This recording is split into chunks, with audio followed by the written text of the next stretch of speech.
Daf Yomi, Tractate Bava Metzia, page 70b, part 2, with the words Ella Amarava.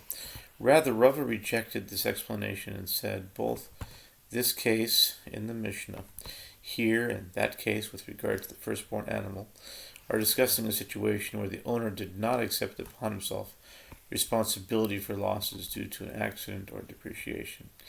And with regard to the firstborn, this is the reason that the offspring are exempt from the halachot of a firstborn, since if for some reason the recipient does not give the money due to the Gentile will come and seize the animal. And if he does not find the animal, he will seize the offspring. This means that the hand of a Gentile is in the middle. In other words, the Gentile has some degree of ownership of the bodies of the offspring. And there is a halacha in every case where the hand of a Gentile is in the middle, the animal is exempt from the halachot of a firstborn. By contrast, in the case of the Mishnah concerning the halachot of interest, the animal is entirely in the possession of the recipient. Apropos the discussion concerning the halachot of interest, the Gemara cites several agadic statements on the subject. The verse states, "He who augments his substance by interest and increase gathers it for him who has pity on the poor." Proverbs 28, verse 8. The Gemara asks, what is the meaning of the phrase, "he who has pity on the poor"? How does this money ultimately reach someone who has pity on the poor? Rav said this is referring to one such as King Shapur, for ultimately the money will reach the king, who provides for the poor from the possessions of the one who lends with interest.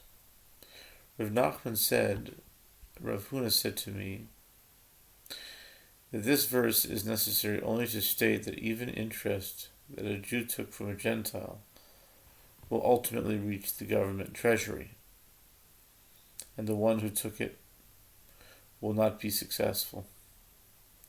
Rava raised an objection to the statement of Rav Nachman. The verse states, "Unto a Gentile, tashich." Deuteronomy 23:21, which indicates unto a Gentile, lenachri tashich. Deuteronomy 23:21, which indicates that it is permitted for a Jew to take interest from a Gentile. As what is the meaning of tashich? Doesn't it mean the same as tishoch, take interest, thereby teaching that one may take interest from a Gentile? The Gemara refuses this claim. No, it means to pay interest, meaning that you must pay him interest.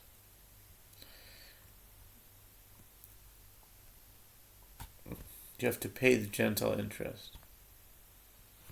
The Gemara asks, is it not sufficient without this? In other words, can the verse actually require Jews to borrow money from a Gentile and to pay him interest? This cannot be. The Gemara answers, it does not mean that borrowing money with interest is a mitzvah. Rather, the verse mentions paying interest to a Gentile in order to exclude your brother, to teach that although one may pay interest to a Gentile, one may not pay interest to a Jew. The Gemara, a Jew may not pay interest to a Jew may pay interest to a Gentile.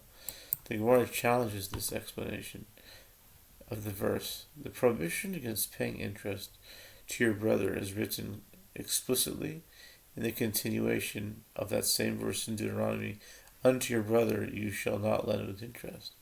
Consequently, there is no need to learn this halacha from an inference. The Gemara responds, it is necessary in order to teach that if one pays interest to a Jew, he violates both the positive mitzvah to pay interest to a Gentile, but not to a Jew, and the prohibition against paying interest to a Jew.